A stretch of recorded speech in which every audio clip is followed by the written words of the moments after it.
Tertúlia. Meu boa tarde aí para todos e todas. Hoje é dia 9 de junho de 2012, sábado. O verbete é de número 2321. Ele tem 5 páginas, 49 elogios e 17 máximos. Eu enfatizo aí que a divisão do detalhismo tem 12 máximos. O tema é teatro conscienciográfico. A especialidade é evocaciologia. Quem redigiu o verbete com muita classe é a nossa veterana, que eu não sei onde é que ela arranjou tempo para fazer isso, porque você está vendo os verbetes dos outros, não é isso? Mas ela conseguiu. É veterana, é a professora Dulce. Ela e a Rosa estão trabalhando com os verbetes das outras pessoas. Então, eu sei que estão muito ocupadas, porque isso aí dá trabalho. Agora, a definição. O teatro conscienciográfico é o palco metafórico protagonizado pela consciência, autor ou autora, dedicada às diversas atividades inerentes à escrita conscienciológica, superintendido pelos amparadores extrafísicos, propiciando a convergência de fatos para fatos e participação sinérgica de consciências em cenário multidimensional, realista e interassistencial. A saturação autopensênica homeostática, o mater pensene conscienciográfico. O fato de a escrita conscienciológica potencializar as injunções interassistenciais. O fato de a autoria conscienciológica acelerar as oportunidades evolutivas, exigindo a autovivência autoral.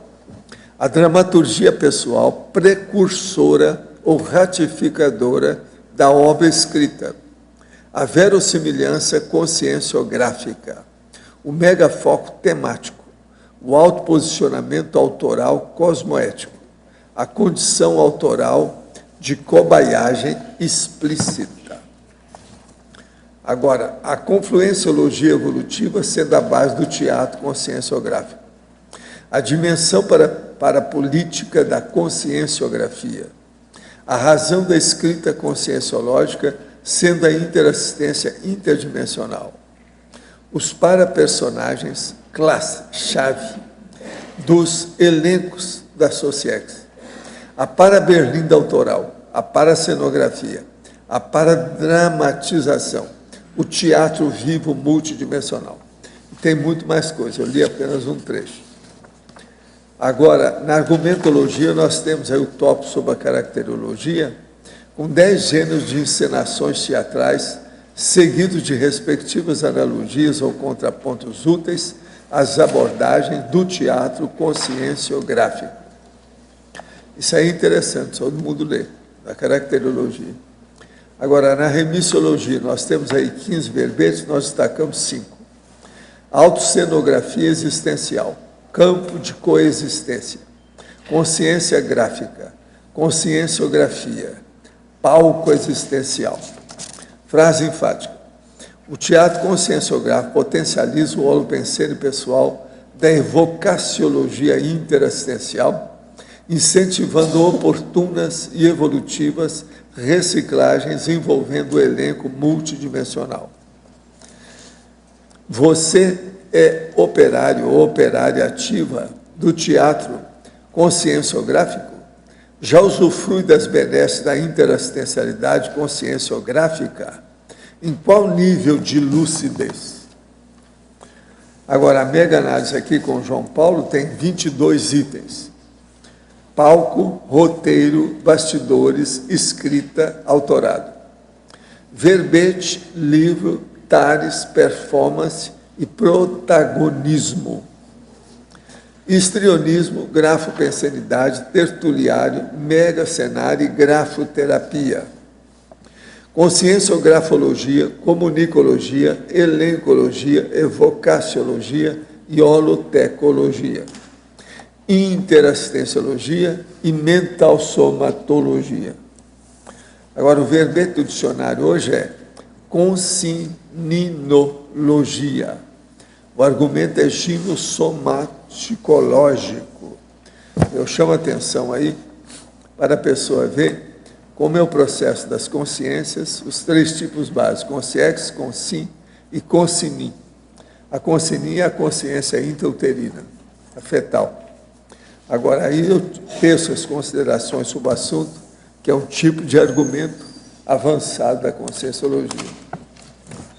Agora, nós temos aqui, a Editares lança hoje o seu catálogo de livros 2012. Esse material será disponibilizado para as ICs e centros educacionais, com a finalidade de ampliarmos a divulgação de nossos livros, desenvolvido para servir para ferramenta ou como ferramenta de marketing da conscienciologia. Hoje, a Editares conta com uma equipe especializada para atender às necessidades e demandas de divulgação das publicações de nossos livros. Caso necessitem de alguma informação, entrar em contato com promoção@editares.org. O catálogo está disponível também online no site da editora. E geralmente é www.editares.com.br. Agora, ó, se alguém quiser ver aqui o catálogo, está aqui conosco. Ele tem 41 obras e o download vai ser feito do site, pode ser feito pelo site da Editares. Agora, outra coisa que eu queria falar para vocês é sobre as pontuações do CAEC, a última que foi feita há 2 semanas. Nós temos no CAEC 807 mil artefatos de saber na holoteca. Lá tem mais de 88 mil livros e obras escritas. Nós temos um total de 6.100 dicionários. Tem 510 mil recortes de periódicos. Tem 278 coleções das Tecas. Tem 674 voluntários residentes em Foz. Tem 174 voluntários do CAEC em Foz. Tem 67 autores do Holociclo publicados. Tem 260 tenepsistas da comunidade conscienciológica. Tem 149 enciclopedistas da comunidade conscienciológica. Tem 154 professores aqui. Tem 84 psicólogos. Tem 39 médicos. Tem 35 engenheiros. Tem 30 advogados. Tem 14 arquitetos. E tem 13 biólogos, fora outras coisas. Isso é só para a gente mostrar essa condição atual, como é que nós estamos no CAEC. Isso aí dá o portfólio do CAEC atual. Agora, eu entrego, então, a professora Dulce a vocês.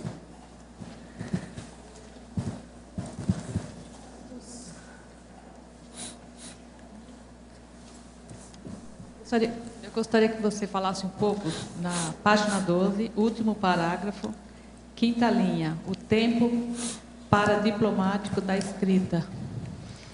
Bom, a ideia aqui do tempo paradiplomático é você pensar nessa questão da paradiplomacia como uma oportunidade, obviamente, de assistência, né, da dosagem da TARES propiciada pela paradiplomacia.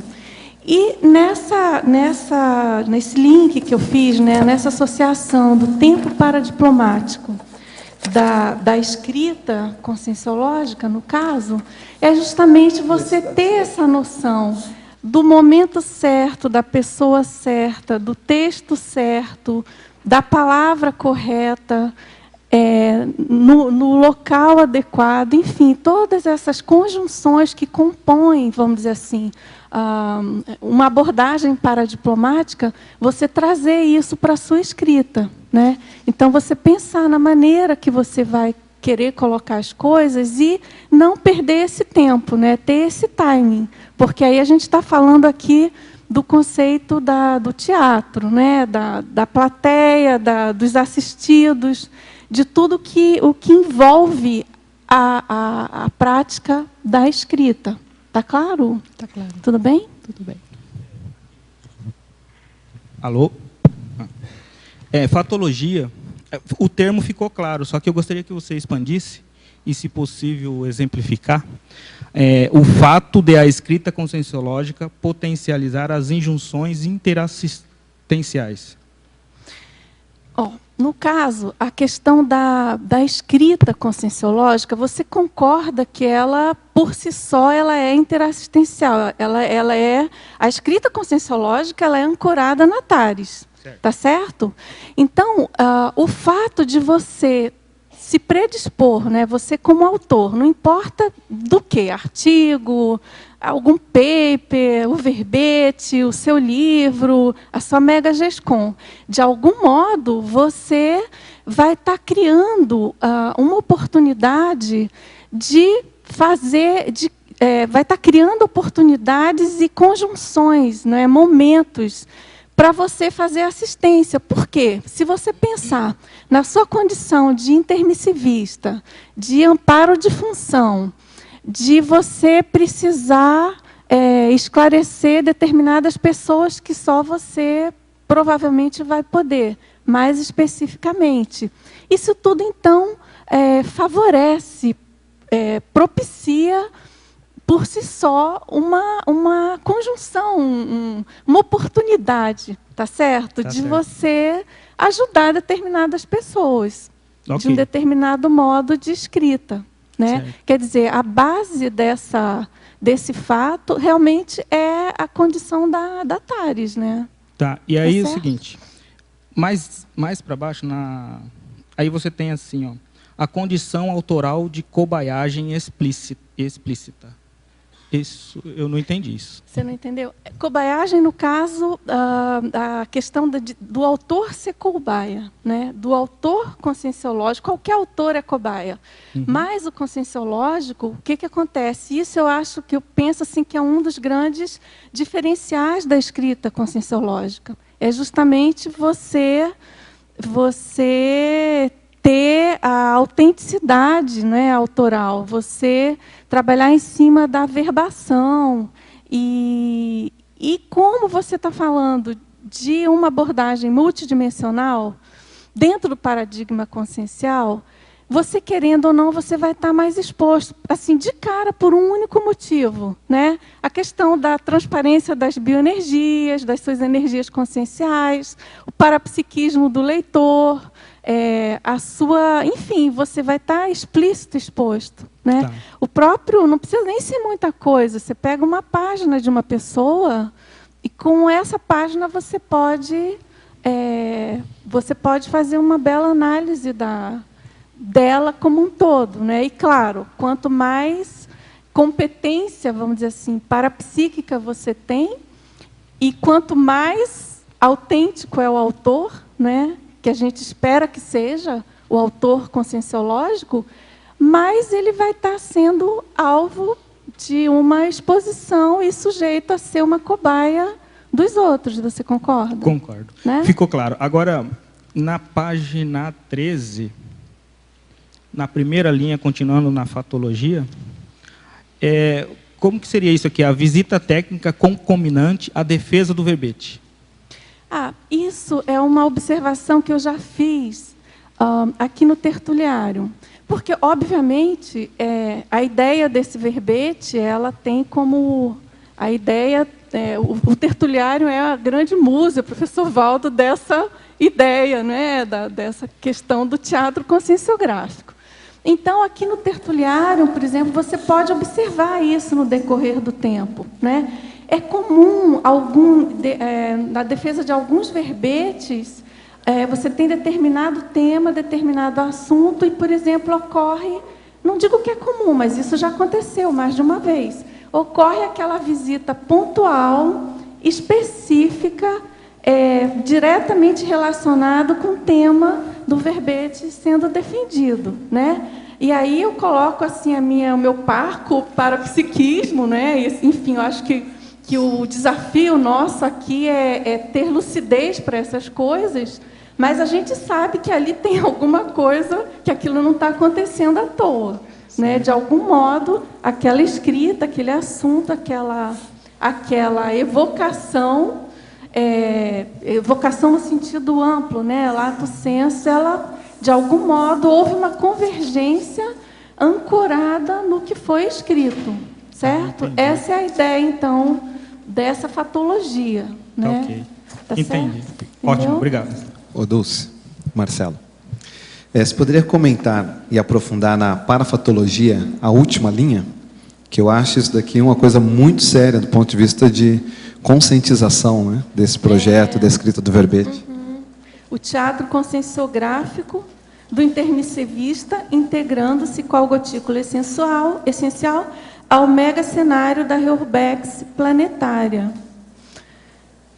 Bom, Marcelo, eu penso que, diante de tudo que a gente vem ouvindo, de todas as colocações feitas, né, pelo professor Valdo, pelas fichas que vêm caindo, né, a cada dia, a questão de toda a convergência atual da CCCI, tudo que já vem se falando sobre a importância da mega-gescom grupal, da importância da mega-gescom individual.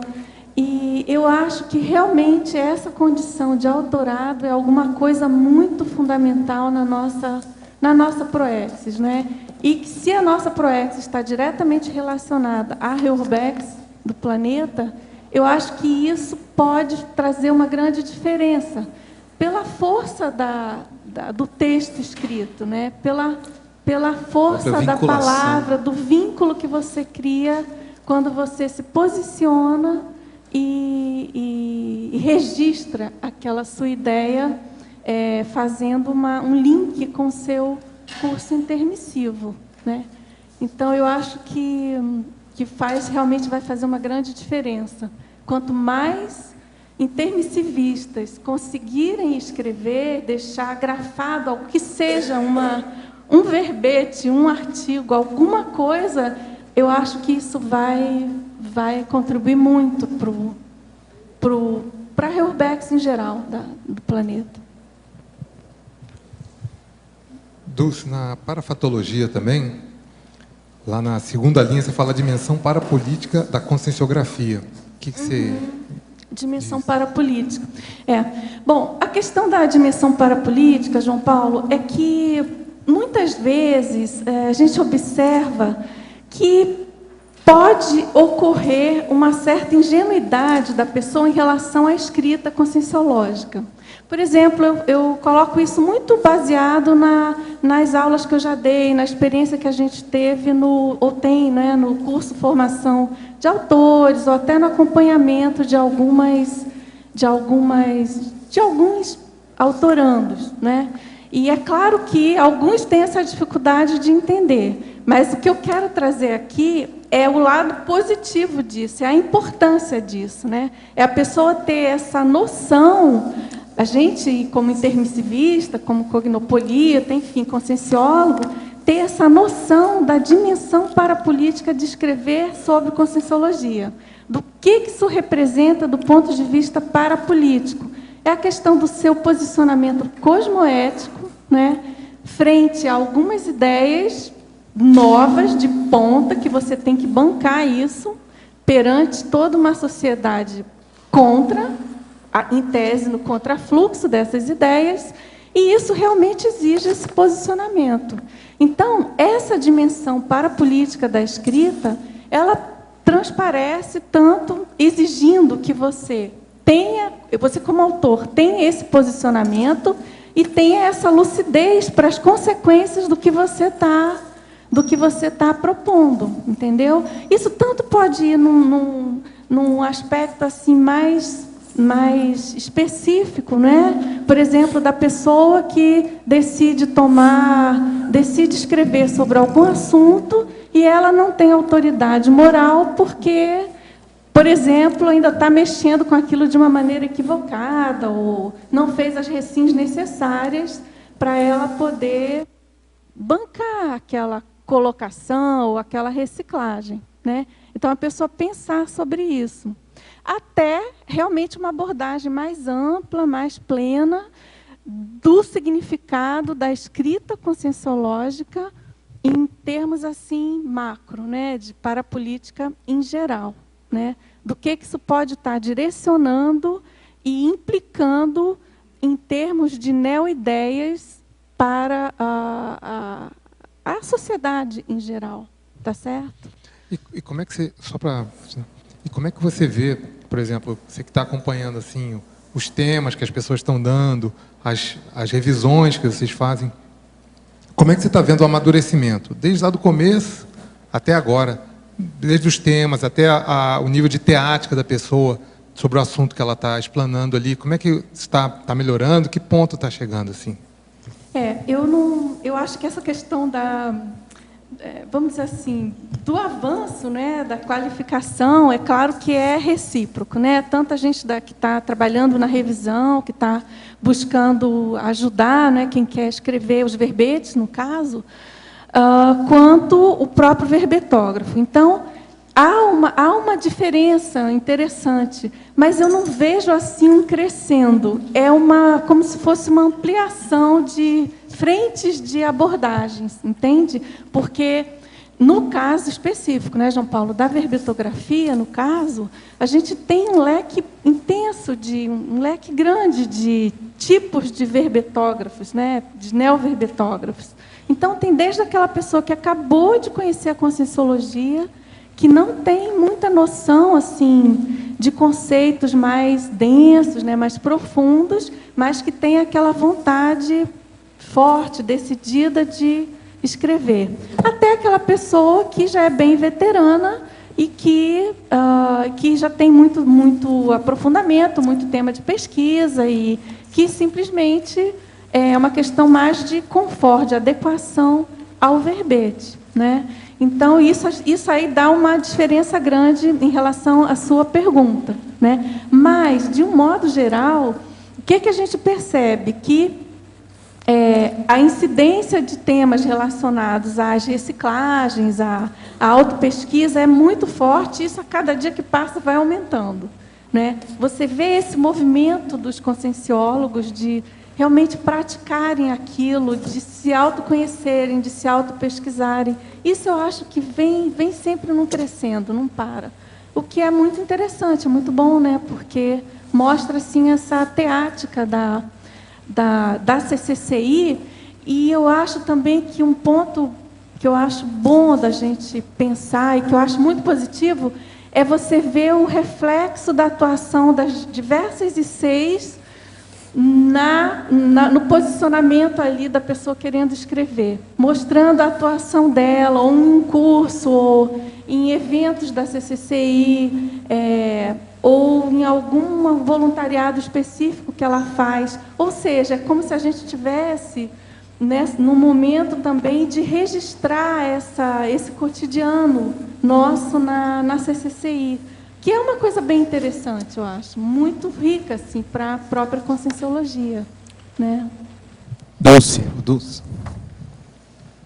Se eu só pegar o ponto que você estava falando de parapolítica, quando você falou assim de uma visão parapolítica mais ampla do efeito do verbete, você incluiria a questão da noção e da lucidez quanto à construção de uma para-história? Porque normalmente quando você está construindo a história, muitas vezes as pessoas elas não estão cientes que estão construindo a história. 1 século, 2 séculos depois, as pessoas olham para o passado e veem, puxa, mas aquela pessoa, ela construiu a história. Então, esse momento seria mais ou menos isso, com essa... É uma parapolítica isso também? Eu acho que tem a ver, sim, Marcelo. Isso que você está colocando tem a ver com o crescendo que eu fiz. Você pode ver ali na crescendologia, eu propus alguma coisa parecida com isso que você está colocando, que é a questão do crescendo história oral para história grafada. Tem a ver com isso, que é justamente a gente sair a história oral, enfim, não sou especialista, aliás, deve ter um verbete sobre isso, mas, enfim, nem li ainda. Mas essa questão de sair um pouco da informalidade e dessa questão imediatista, né? E o crescendo da para-história grafada, ou seja, a gente ter justamente lucidez para a importância disso, né? Desse continuismo, da nossa posição agora, o que eu estou fazendo aqui, qual o meu papel na CCCI, o que só eu posso escrever que ninguém escreveu ainda. Enfim, a gente dá a devida importância àquilo que a gente é. A própria contribuição, da contribuição. Como mini peça dentro desse projeto. Exatamente. E assim, até porque é uma coisa que eu acho que é bem comum Bem comum não, mas eu acho que é comum, assim, a gente vê isso. Essa falta de autorreconhecimento, que tem a ver com baixa autoestima, de insegurança intelectual, da pessoa não se dá conta mesmo da capacidade dela, né? Dulce, uma dúvida aqui. Nós temos... A gente está com algum problema. Na sua definição, você fala desse palco metafórico que é protagonizado pela Consim. Você, na sua vivência, você tem percebido como nós podemos ser mais proativos nesse ato de protagonizar esse teatro, ajudar a implantação? Tem toda a superintendência dos amparadores, mas como predispor de uma forma melhor? Olha, eu acho que o posicionamento, quando você toma um posicionamento de escrever dentro do paradigma da conscienciologia, você automaticamente faz a primeira evocação mais séria e mais fundamental para esse processo, que é a evocação dos amparadores, né? Você passa a evocar o amparo de função para ajudar você nessa tarefa. E, assim, o que eu quis chamar a atenção com essa questão desse palco metafórico, né, desse protagonismo aí do autor, é justamente a gente tomar consciência desse papel nosso, né, de como que a gente pode fazer isso e deve e precisa. E claro que o nosso grande desafio é aumentar a lucidez, né? Ter mais lucidez para esse protagonismo, né? E, enfim, aí aos poucos, cada um no seu momento, dentro das suas condições, mas essa questão do posicionamento autoral firme, realmente essa questão cosmoética da pessoa querer participar, querer fazer, eu acho que é o ponto principal aí, já é o início da evocação tarística, né, dos amparadores. Você pensou, e na sua vivência, você fez alguma contextualização com o ambiente físico? Porque tem, sim, essa questão protagonizada por você, quanto a uma escolha íntima, vou bancar essa escrita. Mas você refletiu ou reflete no dia a dia o que dá para fazer nesse ambiente que pode ajudar no contexto, ou não pensou, não parou para pensar sobre isso? Não, eu penso sim, mas a minha ideia aqui é mais em relação ao tema que você escolhe e aquilo que você evoca e propicia que aconteça no entorno do tema que você... A TENEPS faz a pessoa pensar muito nisso que está preocupado. Faz, é verdade. Em cima do que você está escrevendo, entendeu?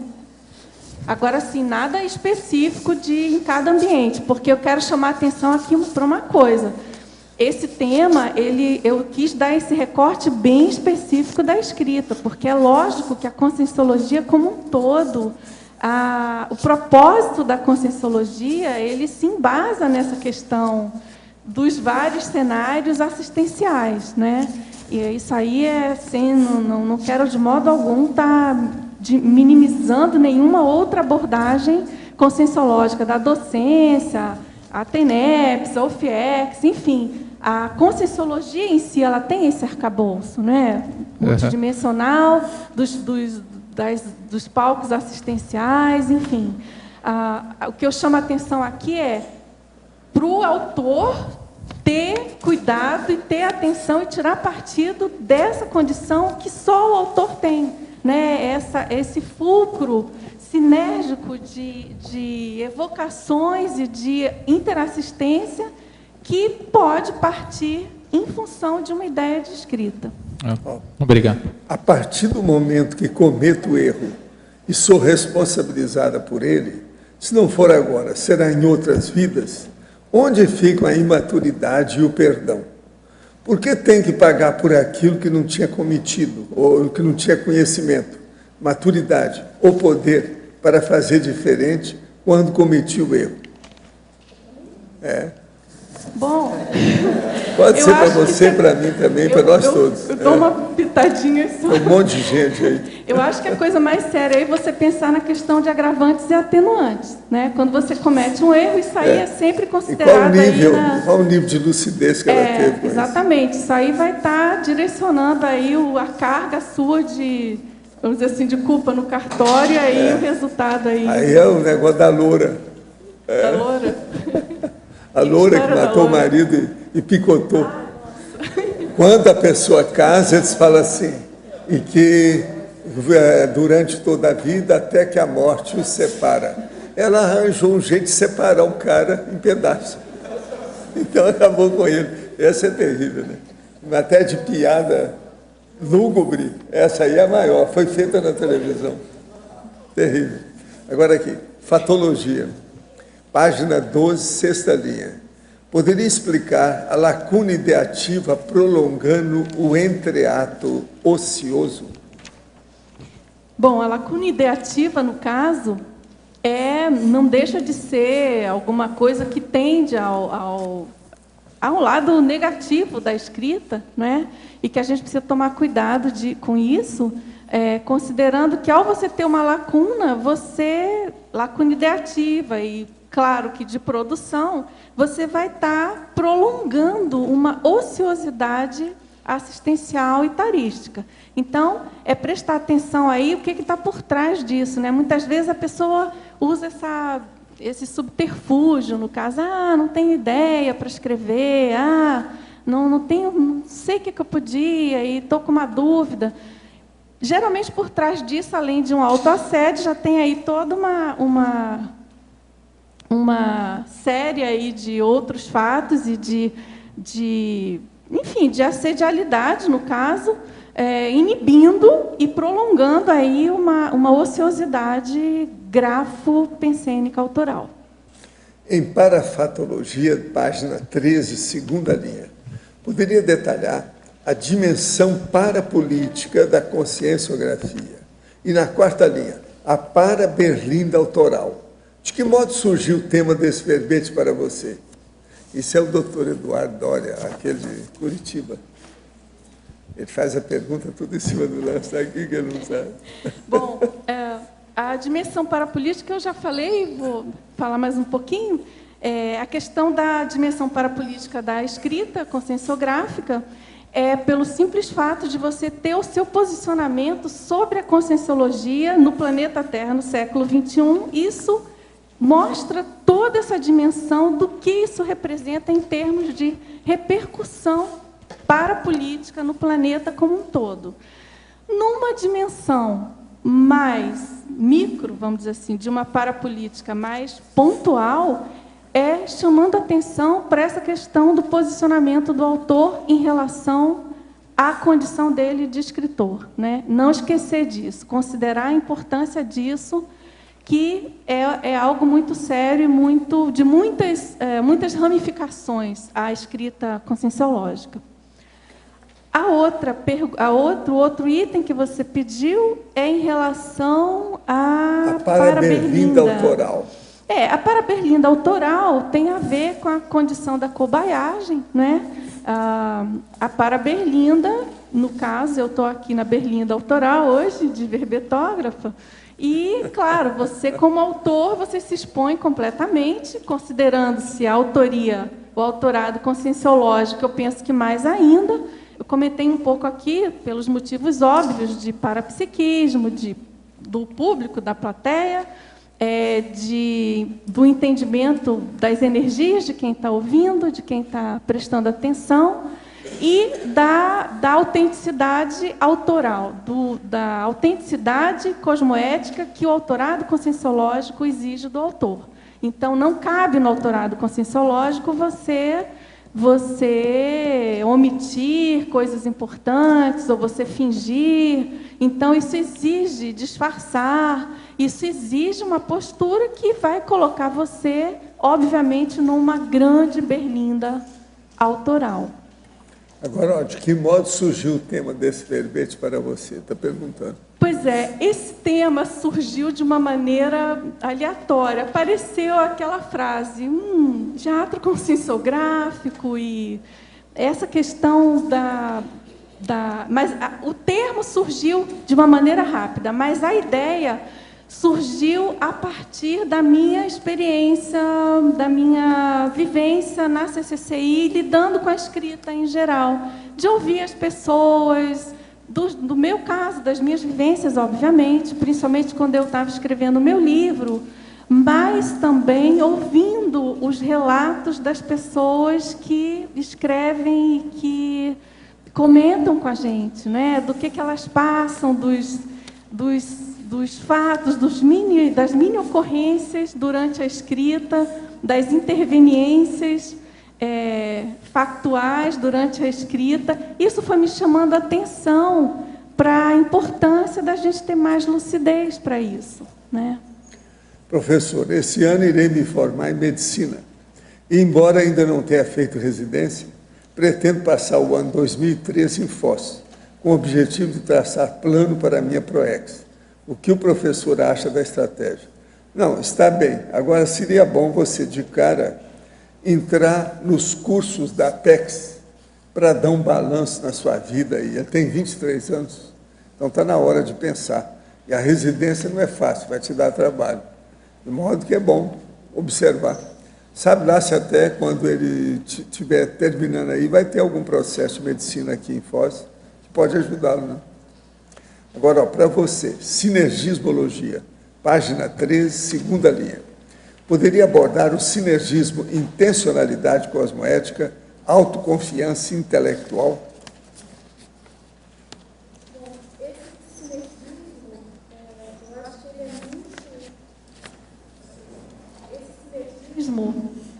Da questão da intencionalidade cosmoética, junto com a autoconfiança intelectual, eu acho que ele é uma das bases da escrita conscienciológica. Primeiro, se você tem realmente essa intencionalidade cosmoética, como eu comentei ainda há pouco, você quer fazer assistência, você quer fazer atalhos, você está realmente bem intencionado com aquilo que você está se propondo a escrever. Você não quer aparecer, você não quer tirar partido, você não está com egocentrismo, você não está com invencionice, não está sendo não leal, né, com as coisas que você sabe. Enfim, você realmente está com uma intencionalidade boa, isso automaticamente vai estar fomentando a sua interlocução com os amparadores de função. E claro que isso vai funcionar muito mais, vai ter muito mais resultado positivo se você tem um mínimo de autoconfiança intelectual, tá certo? E eu acho que isso é uma coisa que a gente realmente precisa desenvolver na CCCI. Eu vejo muita gente, e eu estou tirando por mim também. Eu me lembro que antes de eu escrever o meu primeiro artigo, eu não tinha noção que eu podia escrever. No fundo, eu sabia que eu escrevia razoavelmente bem, mas porque desde criança minha mãe me falava que eu escrevia bem e tudo, mas eu nunca liguei para isso, tanto que eu nunca escrevi nada. E depois que eu escrevi o meu primeiro artigo na Conscienciologia, que eu fui perceber, puxa, até que vai, né? Até que tá bom, acho que até que deu certo. Não é tão complexo assim, não é tão difícil assim. Então, eu acho que essa questão dessa autoconfiança intelectual que você vai adquirindo com o tempo, e isso você só consegue adquirir com a prática. Se você não tem, você só adquire praticando, tá certo? Mas, enfim, essa dobradinha aí é que dá vamos dizer assim, o sinergismo, o tchan, da conscienciografia. Em neossinapsologia, página 13, poderia comentar sobre as neossinapses promovidas pelos psicodramas tarísticos? Bom, a questão dos psicodramas, né, a questão das terapias em grupos, da escolha do papel pelo paciente e dessa dramatização com uma carga mais forte emocional, né, que traz aí todo um resultado um resultado para um tipo de terapia, né? Aqui no nosso caso, a gente está chamando de psicodrama tarístico e há justamente os efeitos, né, que o impacto de uma tares bem feita, com uma carga boa de dramaticidade esclarecedora, né? Como que isso vai estar promovendo neoalinhamentos e neossinapses na gente. Eu acho que todo mundo aqui já deve ter tido essa experiência, né?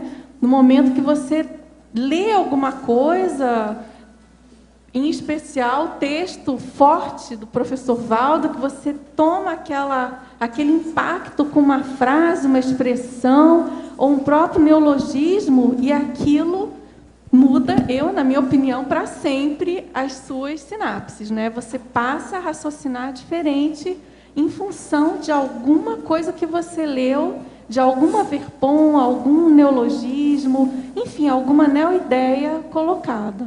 Tá certo? Agora, na parafatologia, ainda na 6ª linha, poderia comentar as inspirações assistidas em função da necessidade da paraplateia. As inspirações assistidas, elas ocorrem.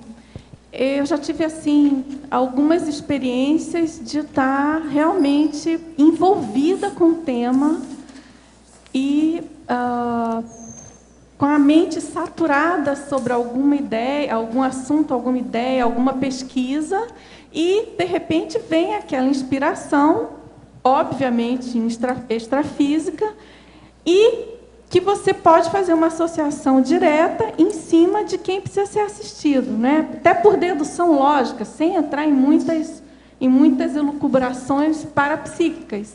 Você tende a ser assistido para fazer assistência. Você não vai ficar recebendo inspiração de bobs para nada, né? Para ficar mais bonitinho o seu texto. A ideia não é essa. Geralmente você tem inspiração porque você precisa atingir algum público, alguma pessoa, com alguma abordagem que você não tinha feito ainda e que é importante, sim, para determinada plateia, para determinado público, né? A gente sabe que, às vezes, é aquela palavra, é aquela abordagem que vai fazer o esclarecimento. E, por exemplo, o professor Valdo fala muito e coloca muito isso em prática, a técnica da circularidade e as várias maneiras, né, os vários modos de abordar o mesmo assunto com exaustividade também. E detalhismo. Exatamente, a trinca de ouro. Hoje de manhã eu falei alguma coisa disso aí. Agora, aqui, eu perdi. Professora Dulce, pode-se dizer que Honoré de Balzac, tendo criado mais de 8.000 personagens, foi um precursor do teatro conscienciográfico? Ele teria dado o fechamento das suas obras com a escrita psicografada do Cristo Espera por Ti? Mexeu com você. Mexeu com você. Provavelmente, sim, totalmente. Inclusive, a professora Malo comentou aqui ainda há pouco sobre isso, não tem dúvida. Na minha opinião, sim. Né? Com todos os bastidores que a gente sabe atualmente sobre a obra. Enfim. Não, e ele escreveu 86 romances, até um certo ponto, 86 tramas diferentes. Valdo, é por isso que teve tanto. Ele queria fazer concorrência com o registro civil. Então, ele queria, criar uma nova população. Ele falou isso claramente. Valdo, desde que eu vi o título do verbete da Dulce ao chegar, foi o primeiro comentário que eu fiz, e as minhas anotações, praticamente todas aqui, são sobre isso. Como ele foi... Aqui, logo que você chegou, eu falei. Você me falou, esse é para você. Esse verbete é para você. Porque eu estou pensando no Balzac o tempo todo aqui, porque o anticlichê, sabe, do Cristo Espera por Ti, a antificção, como é que ele passou de um lado para o outro. Ele escreveu 86 romances, milhares de personagens que ele criou. Foi o novo direito, vamos dizer, novo Estado Civil, nova população. No entanto, ele nunca tinha falado no drama, na trama que está no romance. Nenhum deles Nenhum ele deles trata ele daquilo, aborda. que é o processo do destino, a coisa mais séria que tem. E eu pensei aqui também o tempo todo naqueles cenários extrafísicos, com o Zéfiro, ele fazendo aqueles psicodramas, o anterior e depois o do final. Então, a sequência toda de ideias, para mim, que surgiu esse tempo todo aqui, está tudo voltado para O teatro ele. conscienciográfico é um Até, fato. assim, a energia, o padrão de energia disso tudo. Agora, ao falar em teatro, eu queria lembrar aí para a Isabel, lá em cima, para ter cuidado com essa eminente professora que está aí do seu lado, com esse boné de almirante, que ela fez uma viagem até a Rússia de navio.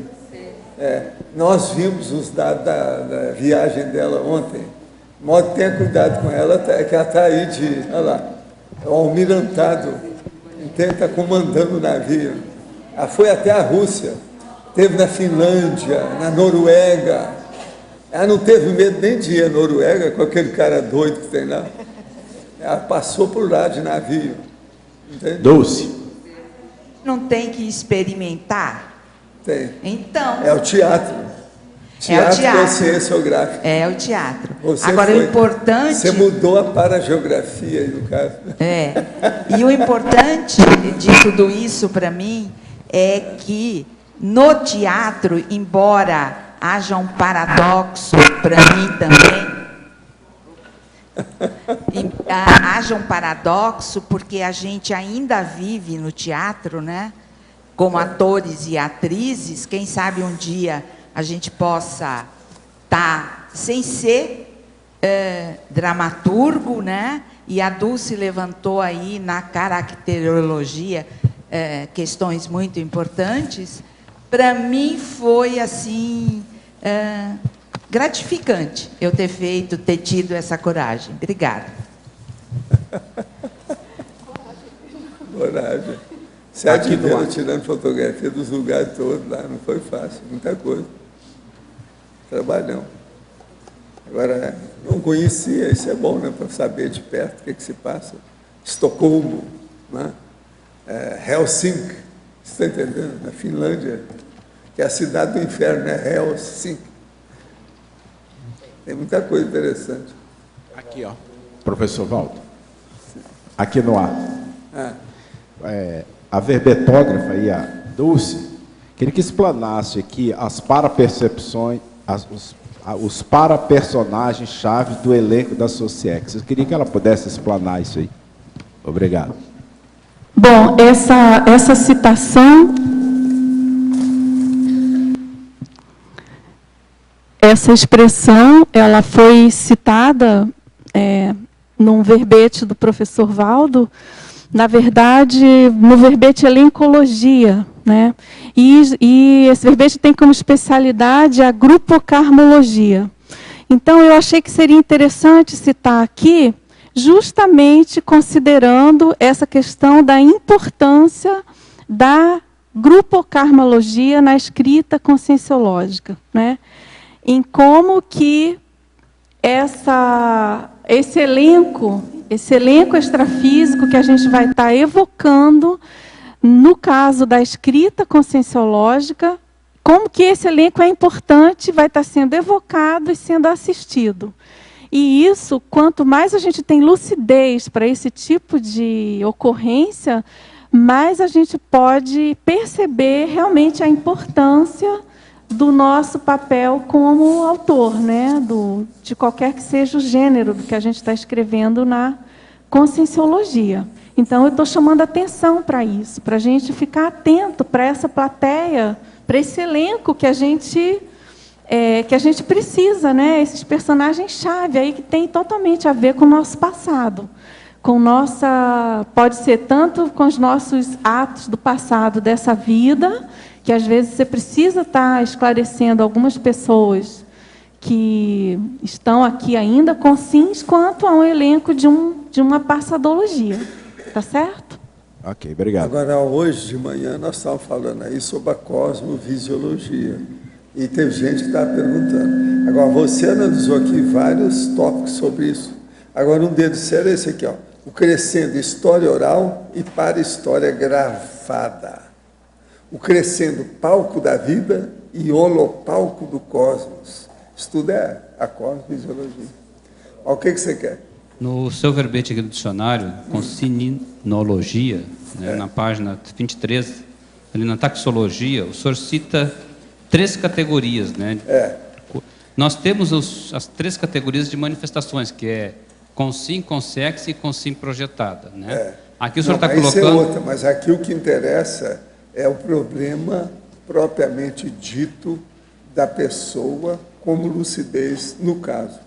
Então, eu não quis colocar projetada, porque o que interessa aqui é ver. Tem uma consciência extrafísica e uma consciência intrafísica. Agora, a pior fase da consciência intrafísica é a da gestação, é a fase fetal. É isso que eu estou chamando a atenção. É a chamada consciência intrauterina. Até nos cursos básicos de conscienciologia é interessante acrescentar essa parte aqui também, porque isso aqui, de certa forma, é neologismo. Não, né? Porque isso aqui eu já não tinha falado, eu não falei nada disso, por exemplo, na enciclopédia. Entende? Agora, ó, isso aqui é muito mais complexo que nós estamos falando. Se observa aí na argumentação, que eu estou falando da complexificaciologia, que tem mais 7 tipos de argumento que envolvem esse tema. Não é fácil isso aí, não. É sério. Então, o criminológico, o neologisticológico, parafisiológico, policoliticológico, psicopatológico, religiosismológico e ressomáticológico. Tudo isso aí cria problema. E eu ainda estou dando onde é que tem as ligações com isso. Então, só para deixar mais claro e didático, aqui nós estamos apresentando os veículos nas dimensões existenciais, focando no nível de lucidez. Como é que o senhor poderia... De lucidez da pessoa quando ela perde. Eu estou chamando a atenção para esse período pior da vida humana. O pior período de lucidez nosso é o da infância. Mas agora, pior do que esse, é antes da infância, que é o período uterino. O que é bom na história, o que é menos pior nele, é que ele dura pouco tempo. A infância dura muito mais. Levando em consideração também esse aspecto... Isso é seríssimo. Do tempo, né? Quando a consim fica menos tempo, ou quando ela fica mais tempo, também tem uma leitura conscienciométrica nessa jogada. Então. Tem. E outra coisa, a vida uterina, se a pessoa passar de 9 meses, quase sempre tem processo de perturbação seríssimo. Há problema patológico. Se ela também nascer muito cedo, é o prematuro, também é problemático. Então, você veja, as coisas são muito rígidas em matéria de biologia, não admite muita mutilação de nada, não pode mudar nada, tem que seguir aquela tramitação. Agora, é a biologia humana, faz parte do serviço, a gente tem que obedecer, é a lei natural. Ali na ginossomatologia também, o senhor coloca aquela questão do possessor dependente, né? É claro que é a questão... Não, mas aqui não é bem possessor, isso aí está errado. Aqui é tornando-se assediado dependente, e mais tarde até possesso dependente. Ah, possesso. É o possesso, não é o possessor. Agora, é lógico que o possessor é dependente, mas o que eu quero chamar a atenção é para o possesso e para o assediado, que é o que interessa aí no caso. Agora, eu deixei aqui essas coisas já estão para ver se acha. Essa aí, por incrível que pareça, o João Paulo não viu. De vez em quando, ele tem que deixar umas coisas, né, para a gente poder observar, senão não vai, né? Porque ele olha tudo. Agora, aqui nesse caso, o senhor está colocando a questão da possessão do feto e da mãe, a mãe pelo feto. Agora veja, isso é sério. Olha o caso aí da Sheila, o caso da mulher bomba, gestante bomba. Ela tem a filhinha, ela tem as filhas dela. Ela não estourou lá, como gestante bomba. Ela caiu em si, chegou... Veio a luz na cabeça dela, ela desistiu daquilo, com toda a lavagem cerebral religiosa do processo, no Líbano. Essa senhora é fora de série. Hoje eu já toquei no assunto dela. Ela não apareceu hoje, não, né? Ela não está aí, não. A Sheila é fora de série. Agora, o que é engraçado, que o dia que ela apareceu aqui mais séria, apareceu uma amiga minha extrafísica, que é a Sheila alemã, que trabalhava as nossas materializações, inclusive nas coisas, às vezes, junto até do próprio Arigó. Ela tinha sido enfermeira alemã e chamava Sheila, é a loira, sabe, muito bonita. Agora, no dia que a Sheila veio, ela veio junto. Agora, essa Sheila tem base libanesa, nasceu no Brasil, a outra é alemã, estranho. Agora, foi bacana ver aí a Sheila, porque a gente viu que ela ainda não ressomou. Ela está trabalhando esse tempo todo. Essa é grande, ela deve estar caminhando já para processo de semiconsciência, alguma coisa nesse sentido. Nesse caso dela, poderia dizer que é um tipo de filtração que ela foi durante aquele período? Tudo indica que foi, né? Agora, por exemplo, para mim, ela e mais um outro Tuareg é que trouxeram essa Sheila aqui. Que a Sheila veio porque ela quer escrever um livro a respeito disso. Nós falamos que vamos ajudar em tudo que for possível nisso aí. Já pensou? A gestante bomba, a grávida bomba, ela não estourou o corpo dela, cheio de tudo quanto é explosivo, está tudo preparado para explodir. Na última hora aconteceu uma coisa, ela voltou, caiu em si e falou, desisto disso. Ela estava convicta de estourar tudo, com a filhinha dentro. É um negócio sério. De altíssimo risco. Você chegou a conversar com ela? Não conversei com ela ainda. Ela é fora de série, é uma cabeça, a moça. Inteligente, politicamente muito desenvolvida. Eu fiquei impressionada. Seríssima. Vale a pena conversar, moça. É uma senhora cobaia. Já foi É a apresentada. maior cobaia que apareceu esse ano aqui, até o momento. No curso que a gente fez com ela fez a assistenciologia, né?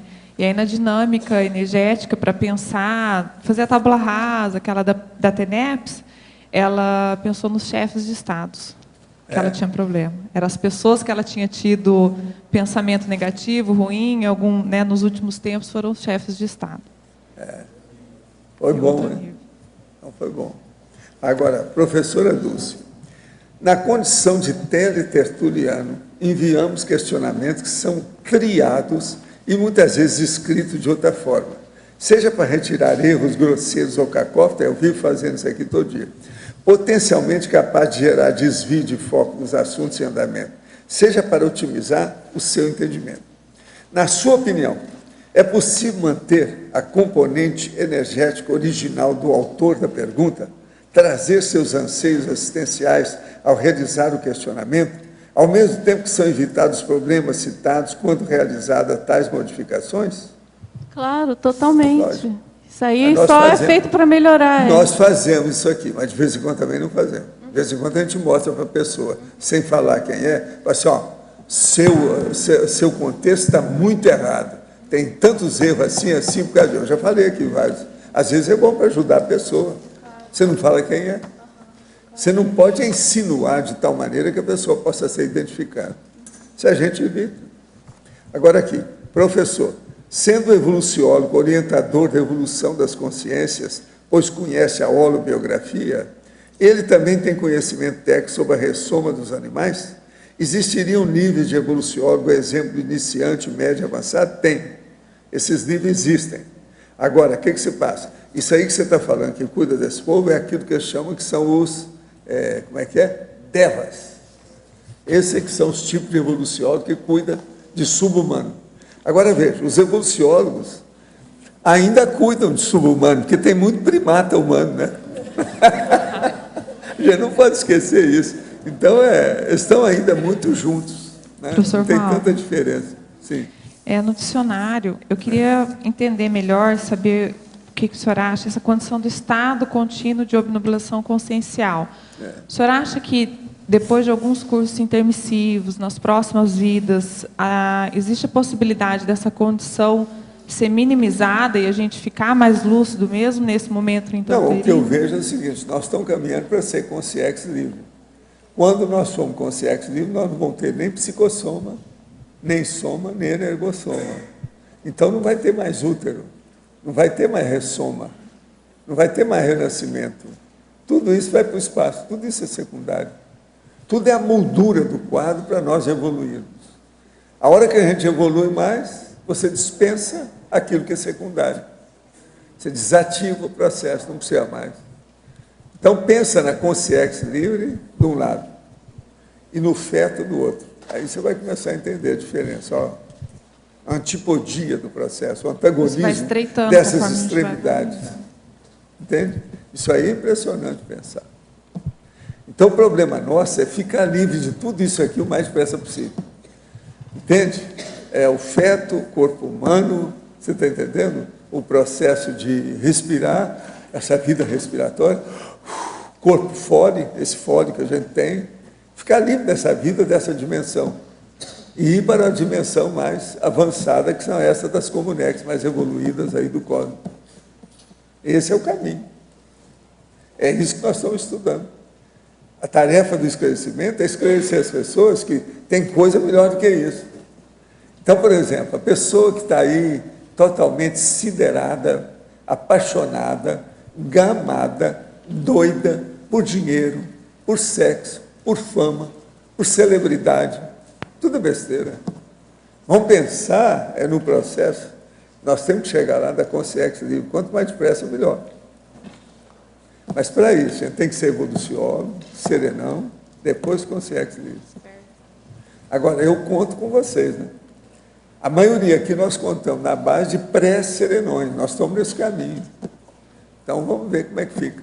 Eu estava fazendo analogia assim, no curso intermissivo a gente, né, tem a amplitude, a cosmovisão e tal. Aí a gente vem, passa por todo esse restringimento e às vezes faz um monte de burrada até conseguir recuperar cons e fazer uma mudança, uma reciclagem. Burradas monumentais. Entende? Então me veio essa ideia de conseguir, a gente fala, né, na próxima vida eu quero chegar mais cedo, quero ter acesso mais cedo, ao ponto de não perder isso na vida intrauterina, né?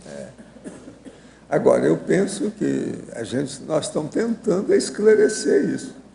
Algumas pessoas estão ficando esclarecidas, porque elas chegam aqui, já fazem pergunta, outras à distância estão perguntando. Aqui mais uma. Poderia comentar em Fatologia, página 12, quinta linha, o tempo paradiplomático da escrita. Essa aí é boa, né? Diplomacia da escrita.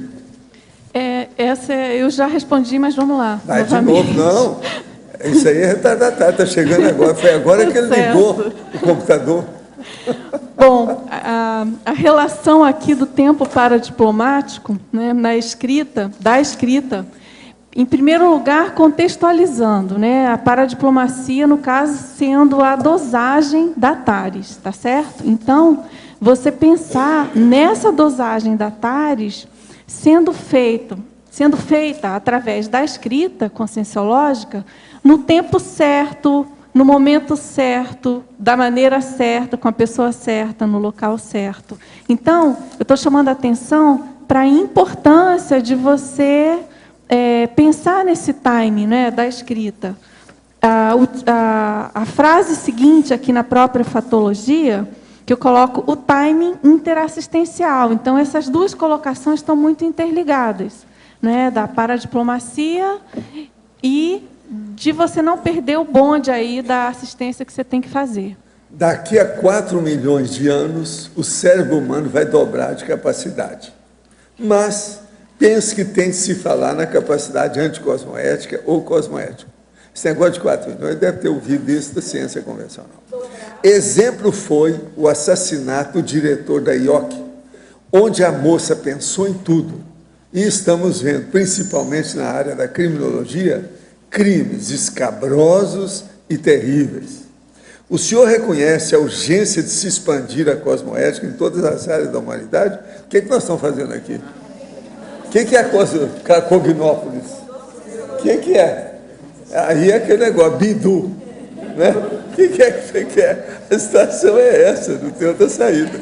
Nós estamos tocando nisso aí. Hoje é a 3ª reunião que eu faço com gente aqui, né? Só no dia de hoje, se falando nisso. Quer dizer, se não tocou na palavra cosmoética, tocou em outras, corresponde.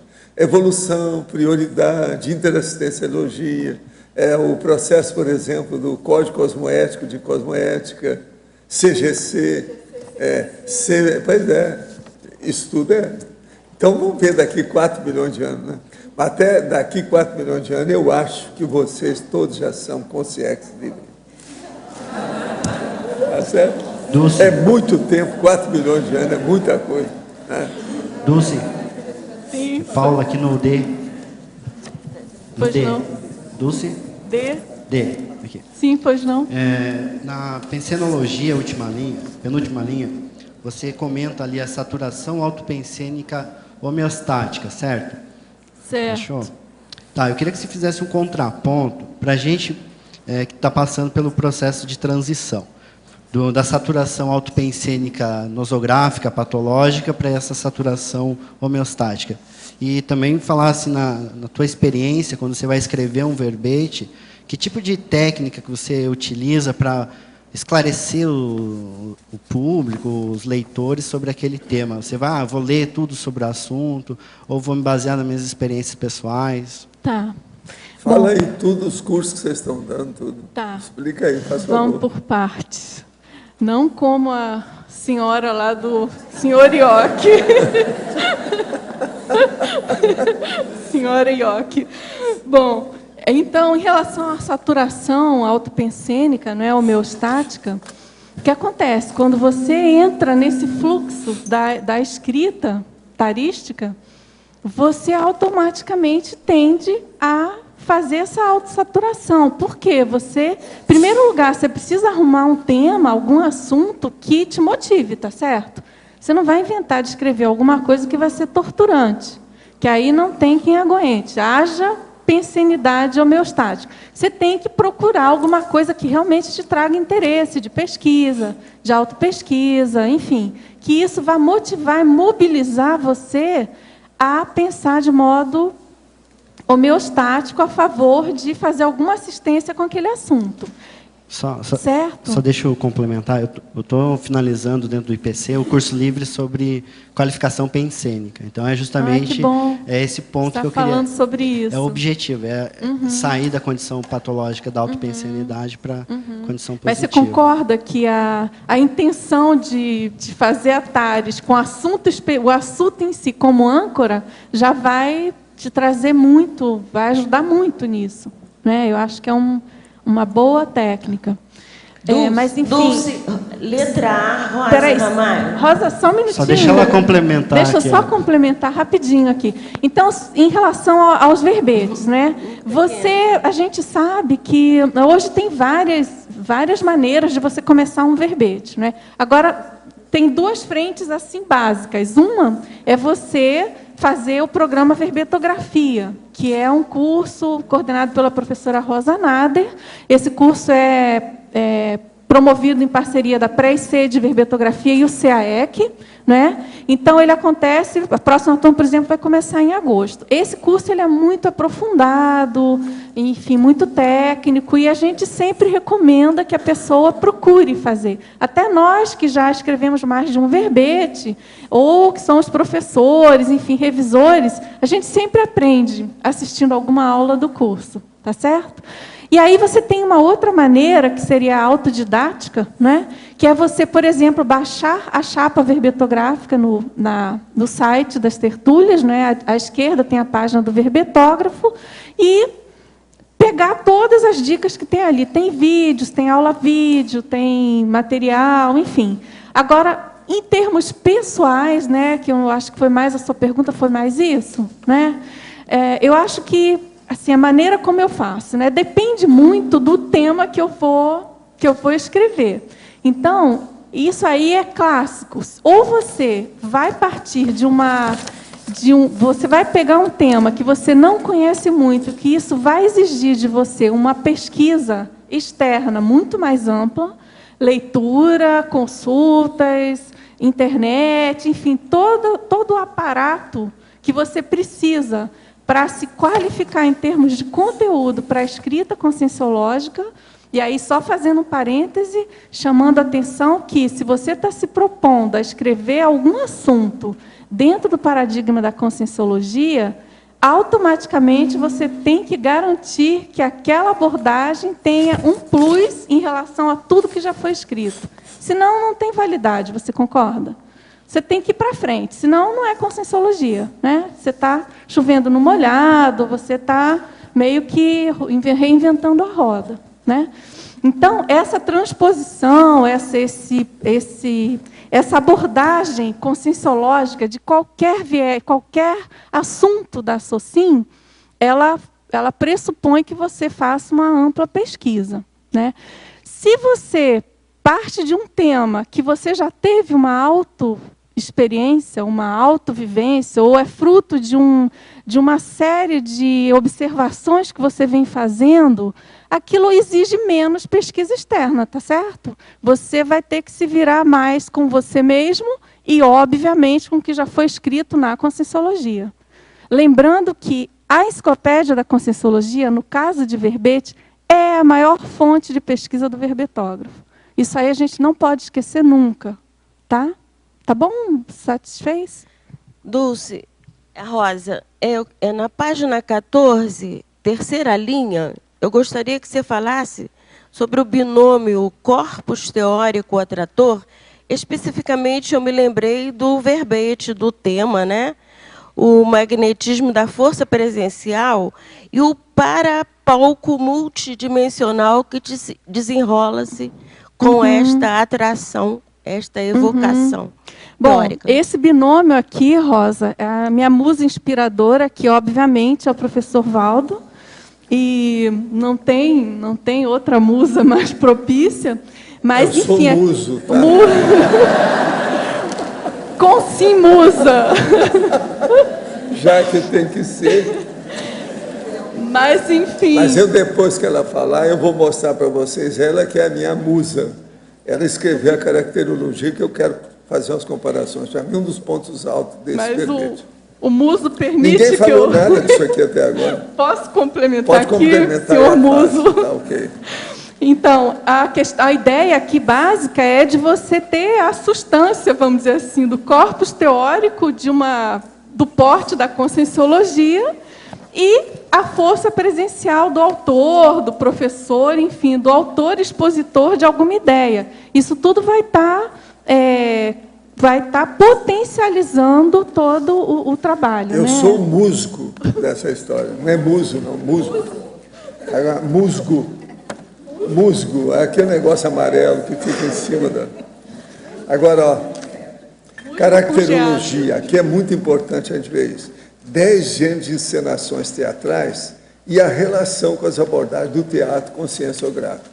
Então, por exemplo, besterol, o autor heterocrítico. A comédia e o autor autocrítico. O drama e o autor consciêncio-terápico. A farsa e o autor taxíquico. O happening e o autor pangrafista. Monólogo e o autor cobaia. Ópera e o autor completista. Pantomima e o autor retrocognitor de cons. E a tragédia e o autor traforista.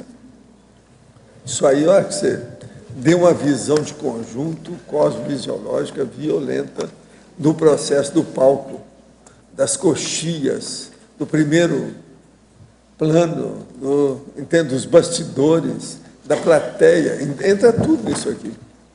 O negócio é seríssimo. Agora, o que é bom é que você arranjou 10 itens, 10 tipos diferentes de dramatizações. Então, vale a pena pensar nisso aí. Eu busquei aqui, tentei... É um dos pontos que eu acho aqui. Você não acha, Marco, que aí é um ponto sério? Eu busquei os gêneros mais comuns, né? Mais conhecidos. Assim. Você pensou que precisava para esclarecer o processo em matéria de teatro. Teatro, cinema, televisão, farsa. É o que está falando, né? Doce. Não, e o processo de cinema, né, com o problema todo do estúdio, ali dentro, é aquilo ali.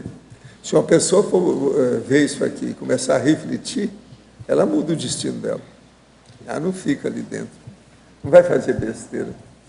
Agora, veja, é isso que a Maria Paula está acontecendo com ela. O drama da Maria Paula é esse, é mudar o nível, a qualidade para uma melhor, para ajudar a própria plateia. Ela está certíssima. Certíssimo.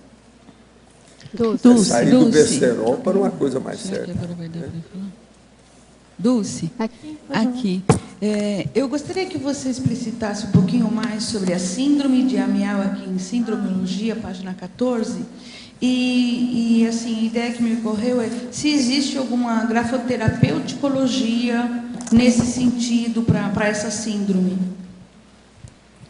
Bom, vamos lá. A síndrome de Amiel tem um verbete, tá? Depois você dá uma olhada, mas basicamente essa síndrome ela foi descrita em função desse autor de ter escrito milhares de páginas, engavetado e nunca ter publicado. 24 mil. E nunca publicou. Então, é uma chamada para a gente, né? Tem esse verbete na enciclopédia, dessa tendência que alguns têm de achar, de perfeccionismo, de achar que sempre tem alguma coisa a mais para escrever e não libera, não solta, não desengaveta. E aí cai naquela problemática que eu já falei ainda há pouco do timing interassistencial, né? Perde o timing, perde todo o contexto que você tinha, aquilo enfraquece, tudo que você tinha que colocar diminui, enfraquece, ganha uma outra proporção. Né? Então, a gente tem que estar atilado para isso. Né? E você perguntou sobre a questão da grafo... acho que a OIC tem alguma abordagem nesse sentido. Eu não tenho assim, muito conhecimento, nem muita certeza. Mas o que eu posso te dizer, assim, em termos de terapêutica, né, nossa, aqui da Conscienciologia, é que essa questão de você tomar a iniciativa de participar de alguns cursos ou atividades na CCCI propícias a isso vai te ajudar muito. Você sabe que tem muitas atividades hoje em dia, né? Muitas ICs trabalhando com isso. Então, eu acho que não só atividades relacionadas à escrita, mas eu acho que as atividades em si, pró-reciclagem da CCCI, obrigatoriamente elas vão passar por uma mudança na sua postura em relação à escrita. Tá certo? Esse seu posicionamento de tomar iniciativa, se for o caso, ou de não ter medo de alguma coisa, enfim. Por exemplo, você já deve ter visto alguns verbetógrafos aqui, o que significa em termos de reciclagem para a pessoa que toma iniciativa. Para alguns, né? Para alguns mais, para outros menos, em função das dificuldades pessoais, entendeu? Agora, essa questão da grafoterapia, eu acho até que eu citei na teoria... teoria da grafoterapia, tem várias abordagens, né, da grafologia. A grafoterapia é um dos itens, né? Então, tem várias propostas da SOCIM, assim como tem da biblioterapia, da pessoa buscar através da escrita ou da leitura. Aí, no caso, é mais de literatura, né, no caso da biblioterapia. Mas, enfim, são técnicas importantes, consideradas e bem estudadas aí pelo pessoal especialista. Mas, essa altura do campeonato, eu acho que as técnicas conscienciológicas vão ser mais eficazes para você. Né? Dulce, eu acho que eu estou nessa síndrome. De Amiel? Por isso que eu perguntei. Então, você já leu esse verbete? Não. Lê esse verbete com calma e se você está de cara achando que tem a ver, e aí você faz uma reflexão e, enfim, toma aí seu posicionamento de mudar essa página, né? Certo? Obrigada. Dulce, aqui. Em binomiologia, você fala do binômio gesto-chave e palavra-senha. Binomiologia na segunda linha. Gesto-chave, palavra-senha. Isso, eu queria que você comentasse um pouco, expandisse isso, por favor. Essa questão desse binômio, né, isso tem mais a ver com a exposição em si e a exposição da ideia e a escrita da ideia. Por exemplo, né, a gente sabe que muitas pessoas chegaram na Conscienciologia em função de uma palavra-senha que ela leu, num artigo, num livro do professor Valdo, enfim. E a questão, hoje em dia, você considerando a questão da Conscienciologia hoje, da internet, por exemplo, né, esse binômio eu acho que ele é assim, imperdível, porque você agora tem essa oportunidade de estar falando, expressando possíveis palavras-senhas, agregando a isso gestos, né, que podem ser o chamariz, o gancho para alguma pessoa que esteja assistindo, que tenha lido você, tá certo? Então, a gente é mais um recurso que o internecivista tem que se atentar, né? Você traz isso como recurso para comunicar melhor aquela ideia. Exatamente. Entendi. Olha, eu queria dar um recado aqui. Obrigada. Para os meus amigos aí, amigas, que fazem a mega revisão do dicionário, que eu recebi até agora 7 revisões. Isso eu vou demorar a fazer os estudos, de modo que vocês têm mais prazo pela frente. Se eu acabar os 7 que eu estou fazendo, aí eu vou gritar aqui se não tiver recebido de vocês. De modo que vocês podem prolongar, sabe, a revisão, porque eu estou ocupado, não adianta nada me entregar agora, porque o prazo venceu hoje, né? Está vencendo hoje. Então eu estou dando uma dica. Isso é uma colher de chá ou colher de chá quente, né? Porque está fazendo frio, né? Então, para ajudar, né? Dulce, professor Valdo, aqui no ar. No ar. Dulce, aqui no ar. É na parafatologia, na 5ª linha, o autoassédio intelectual impedindo a performance tarística. E depois tem uma outra questão, se puder expandir para mim essa, depois uma outra, por favor. Tá. O autoassédio, Jorge, a gente sabe que é alguma coisa que, infelizmente, ainda está presente, não é, no nosso cotidiano aqui de pré-serenões. E o autoassédio intelectual, ele é muito sério, porque, por exemplo, a pessoa que parte do princípio que ela não tem capacidade, ou que ela não pode fazer aquilo, ou que ela... Enfim, a questão toda de baixa autoestima, de não considerar a real potencialidade dela, obviamente que não tem como a pessoa fazer a TARES como ela deveria fazer, né? E, puxa, acho que o professor Valdo fala isso de assim, que não tem motivo, se a pessoa é intermissivista, não tem motivo da pessoa achar que ela não tem preparo para escrever, para produzir, para fazer TARES. Não teria lógica a pessoa ser intermissivista e não ter competência para escrever alguma coisa sobre uma vivência dela, por exemplo, ou uma ideia que ela tenha. O simples fato da pessoa ser intermissivista, de estar na CCCI, de estar hoje aqui, já é um belo motivo para escrever alguma coisa. Então, aqui eu estou chamando a atenção para isso, sabe? Da gente realmente sair dessa condição de pré-serenão autoassediado com isso e romper essa barreira. Com esse nome de George Washington. A responsabilidade aumenta, né, professor? E a segunda questão é na ciclologia, a última linha. É a página 13, né?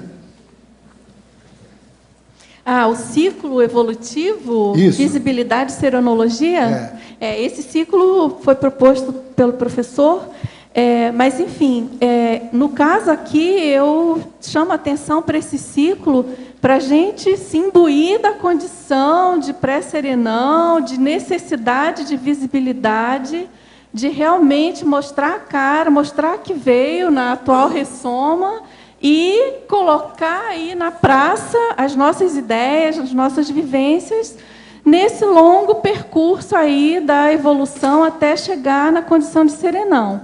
Eu acho que todo mundo aqui tem inveja branca, né, de serenão, eu particularmente, essa condição de não precisar ficar fazendo exposição, mas, infelizmente ou felizmente, a nossa condição exige isso, né, exige essa exposição, essa visibilidade tarística e a favor de nós mesmos, em primeiro lugar. Quer dizer, você quer dizer agora ser visível para caminhar para a invisibilidade. Você não tem como chegar na serenologia sem se tornar visível.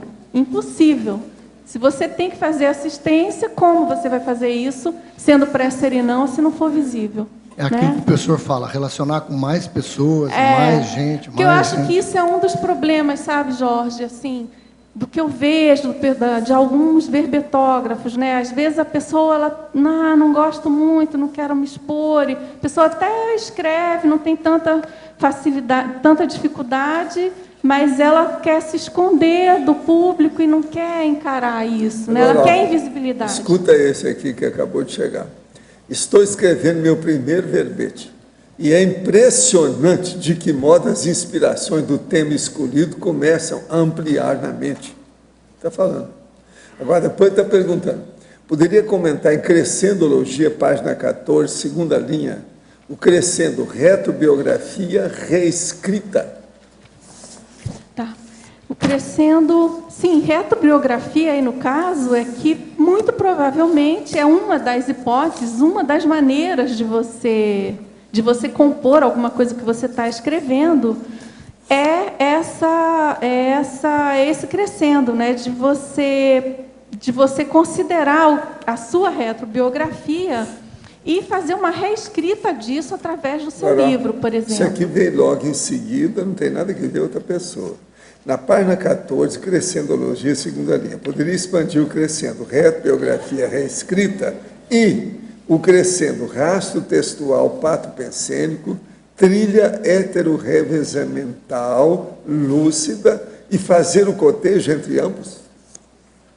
Bom, um está bem relacionado com o outro, né? Quando você fala em retrobiografia, evidentemente que a tendência é essa retrobiografia ter um rastro textual mais patológico do que o atual, né? Então, a ideia aqui, eu justamente coloquei os dois próximos, é você reescrever isso, né? Você, através da escrita conscienciológica, você tem essa oportunidade de reescrever o seu passado em relação aos erros que você fez, tá certo? Se você está escrevendo dentro de um paradigma consciencial, essa trilha heterorrevezamental, lúcida, você vai estar criando essa trilha inevitavelmente, né? Então, é ao mesmo tempo uma técnica, um recurso e uma saída bem evolutiva aí para a situação da retrobiografia não, vamos dizer assim, homeostática em relação ao que você escreveu, ao que você fez, tá certo? Agora, devido ao movimento aqui hoje, o Arlindário foi julgado para aquele lado. Ele não falou nada. O que houve? Agora que eu descobri que ele está aí. Ele mudou de galho. Que negócio é esse? Eu preciso falar. E o que você acha? Ele está fora do campo energético dele. Não, pois é. Ele é o nosso filósofo que dá opinião todo dia a respeito de qualquer assunto. Ali ele tem uma blindagem. Ele está fora da blindagem. Eu fui levar a gatinha saiu do trono, saiu da blindagem. Eu fui levar a gatinha para o veterinário. Agora eu não sei se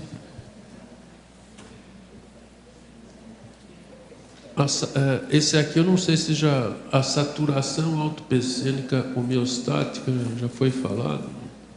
Já, se quer? Já da pensenologia, página 12. Eu já comentei. Você quer que eu comente? Tudo bem. Explica aí, cara.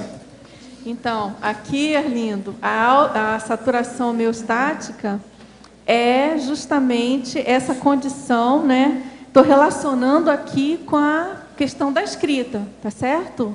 Então, quando você está nesse clima, nessa ambiência, não é, de escrita conscienciológica, a tendência é você ter essa saturação para o melhor, né? Para o seu ápice, vamos dizer assim. Eu penso que quando você está escrevendo dentro da conscienciologia, você consegue atingir o seu ápice evolutivo ali, o seu ápice naquele momento evolutivo. É como se você a recuperação de consciência máxima, não é? No momento da escrita. Eu acho que eu funciono assim, né? Penso que deve ser praticamente todo mundo, né, professor Valdo? Pelo amparo de função. E a pessoa se predispõe mais, ela fica em estado de graça, entende? Para receber a inspiração, a intuição, a sugestão. Isso é importante. A última coisa, não sei se perguntaram também, aqui o antagonismologia, página 14, o primeiro aqui. O antagonismo protagonista lúcido, ator de teatrão. Aqui eu estou chamando a atenção para a condição do ator de teatrão. Tem também um verbete, não é, do verbete na enciclopédia, ator de teatrão, que é aquele ator de bobagem, né? Aquele ator de algo que não é evolutivo. Não tem nada a ver com a Adélio, né? Não. Agora... Então, eu chamo... Canastrão, né? Agora É o canastra. O Adélio não é canastra. Um protagonista lúcido, você pode fazer um paralelo com ele como um ator. No caso, o protagonista lúcido, né, que eu coloquei aqui na antagonismo, o protagonista lúcido, na própria definição, eu já coloco o autor na condição de o palco metafórico protagonizado pela consim autor ou autora. Então, a condição aqui ideal que a gente busca, né, que eu acho que nós todos devemos buscar, é o protagonismo lúcido como autor da conscienciologia. Ou seja, quanto mais lúcido você está para a sua própria condição, para as prioridades assistenciais que você tem que fazer, mais você vai ter lucidez e para esse protagonismo desse teatro conscienciográfico, das evocações necessárias, da interligação, da intimidade sua com o amparo de função que você precisa, da reciprocidade de trabalho seu intrafísico com a contrapartida dos amparadores, para você poder fazer uma assistência mais efetiva, tá certo? Então, ou seja, é protagonismo mesmo. Metaforicamente, né? Como é que um autor ele vira ator? Ator no sentido lato sensu mesmo, tá, Arlindo? Se você pegar, lembra na fórmula inicial dos verbetes, que era atos, fatos e parafatos, e que tinha os atores e atrizes? Nesse sentido, nós todos somos atores e atrizes, lato sensu, tá certo? Certo. O verbete é um script. Eu sou atriz, você é ator, todo mundo o tempo todo, né? Aqui eu fiz o recorte da escrita, mas você pode fazer esse recorte para qualquer assunto, né? Você tem vários teatros no planeta Terra. E há muitos autores que se transformam em autor, produtor, ele é o redator, é o script, é o homem que faz, ele é capaz de tudo. Com certeza. Mas quase sempre ele foi ator primeiro, para aprender. Com certeza o Adélio é um grande autor e ator também. Agora, uma pessoa que ainda não falou muito é a Pilar. Pilar, dê a sua opinião. Ela sentou perto de você, está caladinha? Pois é, porque eu estava tentando ver se era o meu tempo de entrar no script de hoje, né? E trazer, então, o meu papel aqui de acompanhar assim, e aprender muito com a Dulce. Mas o que eu acho importante, o que foi já colocado, é que o próprio ator perceber quando foi dada a dica para ele entrar a hora que com o seu personagem, viu, Arlindo? A hora que é necessário entrar. A hora crítica. Na multidimensionalidade e outra coisa, cenográfica, como diz no Exército, a hora é em cima da hora. Antes da hora não é a hora, nem depois da hora é a hora. Tem que ser em cima da hora. A deixa tem que ser naquela hora. Por isso que antigamente havia os pontos. Hoje em dia tem um negócio no ouvido. Mas antes ficava naquela caixa. É um egoísta aqui dentro para ouvir, né? O ponto. Porque o ponto antigamente era uma caixa que ninguém via, que estava escondida na frente. O cara esquecia. Tem que falar o nome da pessoa, ele não está sabendo. Então ele falava fulana, né? Ou então, melindrosa. Fica esperando no diálogo, né? Fica esperando a palavra que é para poder entrar e dialogar, fazer o seu teatro. Agora, hoje eles já evoluíram mais o teatro, já não tem mais ponto do jeito que era aquela caixa. E só o ator que via, ninguém via quem é que está falando, nem nada. Agora, de vez em quando, o cara falava à vontade, fazia careta, fazia tudo. O cara lá dentro do ponto era mais ator do que o outro do palco. Para olhar para ele. Para ver se passava a ideia, não adiantava nada. Agora, hoje, eles estão com um ponto no ouvido, quando esquece. Pessoa que tem pouca memória. O ator tem que ter uma boa memória, senão ele não decora nada, né? As dicas, a deixa, o papel dele. Professor Valdo, aqui no B. Eu queria fazer uma pergunta dentro da área da mental somática, né? Há muitos anos, numa tertúlia, você comentou en passant que todo o parapsiquismo reunido gerava o conscienciês, né? Que toda a expressão parapsíquica é um pensamento desconscienciês, né? Você pode aprofundar esse... O caso todo é o seguinte, no conscienciês acaba os processos todos de símbolo que existem nisso. Então, os símbolos, os signos, a situação toda que tem. Então, vem a telepatia pura do conteúdo da ideia de um paracérebro para o outro paracérebro. Agora, isso tem que aperfeiçoar com o tempo, porque a coisa mais difícil que tem é você pensar sem signo, sem nada. Então, você começa a ter um pensamento in situ. Ele está dentro da realidade, entende? Isso aí nós temos dificuldade de entender. Então, o conscienciês, na maior parte do tempo, para a pessoa entender, ele ainda está dentro da mateologia. Ainda não é um conceito que você possa abrir o jogo e explicitar isso com racionalidade na prática. Agora, veja bem, a hora que tira o signo, como é que fica isso? Agora, o que é engraçado é que há uma tendência de fixação do conscienciês. Então, por exemplo, a nossa memória, você esquece com muita facilidade o que é apenas de forma. A parte formal, a palavra, por exemplo. Mas, às vezes, a vivência daquele ato você não esqueceu. Entende?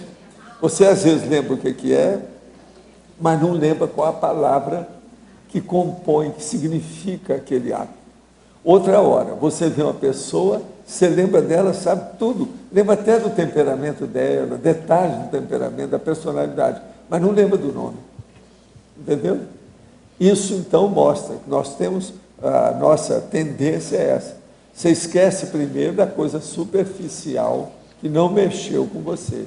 Agora, aquilo que você vivenciou, que mexeu nas suas entranhas, lá dentro da sua intraconsciencialidade, você fixa, você retém. O problema holomnemônico, a holomemoriologia fixa aquilo. Então, a gente pode dizer que, a rigor, o parapsiquismo puro é assimbólico. Ele tudo está caminhando. O parapsiquismo, a mentalidade da pessoa, o modo dela saber, a erudição dela, a cultura, o nível intelectual que ela está alcançando, ela está caminhando para o conscienciês. Entende? Vai chegar um ponto, então, que aquele conhecimento fica íncito, praticamente quase que imanente dentro do micro-universo consciencial da pessoa. Aí ela tem muito mais conhecimento das coisas. E é isso aí que nós achamos, que existem determinados atributos do serenão que nós ainda não temos. Atributos mentais que eu estou falando, grandes recursos que a gente tem mentais somáticos, quer dizer, do ponto de vista lógico e racional, como atributo mental da pessoa. Nós ignoramos. Por isso que ele tem que começar a pensar na transafetividade, está entendendo? Esse processo todo. Pouco a pouco, todos esses conceitos, construtos mais evoluídos, mais avançados, quando a gente começa a raciocinar sobre isso, nós estamos no caminho do conscienciês. Agora, o conscienciês, a pessoa começa a ter a vivência disso com o fenômeno da cosmoconsciência. Quando expande o processo da cognição da pessoa durante um transe fenomênico, parafenomênico maior. Isso às vezes ocorre. Agora, aquilo vem pouco a pouco, porque não pode vir de uma hora para outra. Se aparecer um transe muito profundo, abala a pessoa, ela fica biruta aí de uma hora para outra. Tem que ir pouco a pouco, entendeu? Isso é pior do que fazer uma cirurgia no cérebro, porque é a cirurgia, no caso, intelectiva, daquilo que a pessoa percebe, daquilo que ela entendeu, a cognição dela, o conhecimento, entendeu? O entendimento do processo. Professor Valdo, letra C, sua direita. Tudo bom? Eu queria apresentar uma amiga que se tornou amiga há meia hora. Ela está vindo de Recife, conheceu a Conscienciologia há 2 vezes através da entrevista do Marcelo da Luz, e está saindo do islamismo e ganhou de presente do filho que mora na Alemanha passar um mês aqui no CAEC. É a Valdete.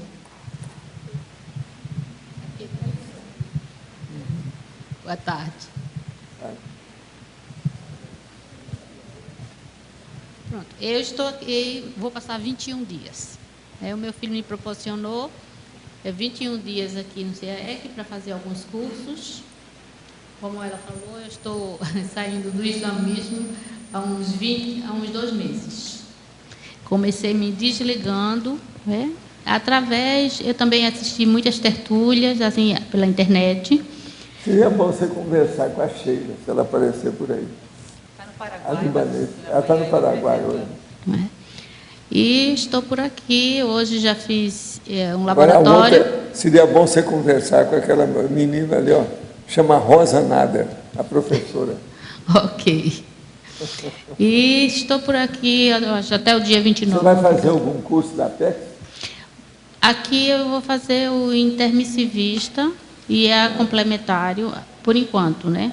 Só esses dois estão agendados. Nesse período tem algum da PEC para ela fazer. Seria bom dar uma olhada dela. Aí aceito sugestões, porque como eu estou caminhando, né? Estou no início da caminhada, aí eu vim muito para buscar e eu quero aprender bastante. Anota as coisas, faça crítica de tudo.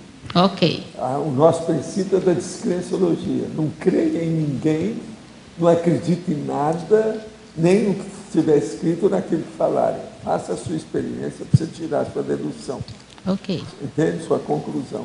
Hoje eu já fiz um laboratório. Ah, já? Já fiz. Está acontecendo alguma coisa com você? Aconteceu, achei meio, assim, agora, ó, especial. Você sabe quem é que vai ajudá-la aí, né?